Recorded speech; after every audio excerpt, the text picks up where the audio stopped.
অত্যাধিক গরমে পেট ঠান্ডা রাখতে এই ৮ খাবার। চিকিৎসকরা বলছেন এই মারাত্মক গরমে অন্তত বাড়ির ছোটদের পাতে অবশ্যই রাখুন এই কয়েকটি খাবারগুলি। এই অত্যাধিক গরমে সবচেয়ে বেশি অসুস্থ হতে পারে বাড়ির বাচ্চারা। জানুন কি বলছেন চিকিৎসকরা। তাপমাত্রার পারদ চড়ছে, দরজায় টোকা দিচ্ছে সূর্যি মামা, ধীরে ধীরে বাড়ছে রোদের তাপ আর সঙ্গে কমছে কাজের ইচ্ছা। গরম, ঘাম আর ক্লান্তিতে যেন সব ধরনের কাজ করার শক্তিই কমতে থাকে। ইতিমধ্যেই এসির সুইচ অন করে ফেলেছেন অনেকেই। আবহাওয়ার পরিবর্তন বেশ লক্ষণীয়। শীতের পর হঠাৎ গরম বেশ কষ্টদায়কই। ক্রমে চড়ছে তাপমাত্রা। শীতে যেখানে খাওয়া দাওয়ার কোনো অন্ত থাকে না, সেখানে গরমকালে ঠান্ডা খাবার চেষ্টা করেন অনেকেই। এ সময়ে খাওয়া দাওয়ায় জোর দেওয়া হয়ে যায় জরুরি, যাতে তার মাধ্যমে কর্মশক্তি পায় শরীর। আবার তার মানে এমন নয় যে অতিরিক্ত ভারী বা তেল মশলাযুক্ত খাবার খেয়ে নেবেন, তাতে গ্রীষ্মকালে উল্টো প্রভাবই পড়বে আপনার শরীরের উপর। এই সময়ে খেতে হবে এমন কিছু খাবার যা প্রধানত শরীরকে ঠান্ডা রাখবে, তার সঙ্গেই যোগাবে পুষ্টিও, যা কাজের শক্তি বাড়াবে। আপনাদের জন্য রইল তেমনি ঠান্ডা খাবারের তালিকা। আমরা এখানে 10 খাবারের কথা জানাবো। এই 10 খাবার অবশ্যই খান এই অত্যাধিক গরমে। সুস্থ থাকবে আপনার বাড়ির ছোটরাও।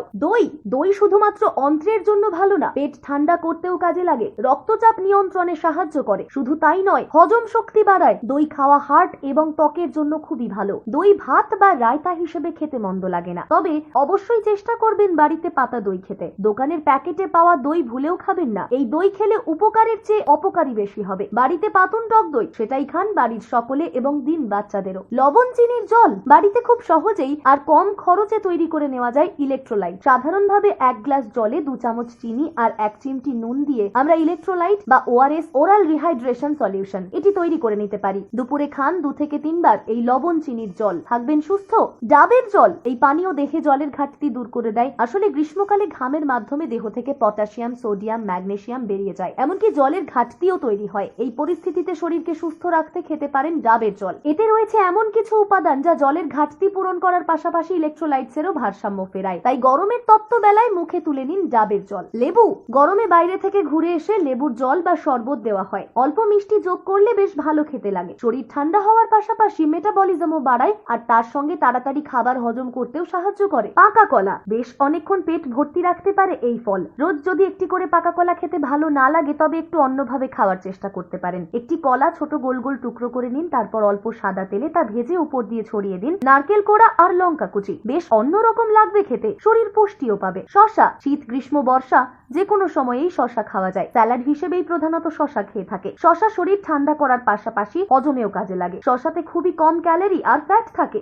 আখের গুড় দিয়ে শরবত পান করলে শরীর ঠান্ডা থাকে। আখে ফ্রুক্টোজ ও গ্লুকোজ রয়েছে, যা আমাদের শরীরের তাপমাত্রা হ্রাসে সাহায্য করে। পুদিনা পাতা মূলত গ্রীষ্মকালে খাওয়া হয়। চাটনি, রায়তা কিংবা পুদিনা পাতার আইসক্রিম হিসেবেও খাওয়া যেতে পারে। পুদিনা পাতা রোগ প্রতিরোধ ক্ষমতা বাড়ায়, হজম আর ত্বকের পক্ষেও খুবই ভালো।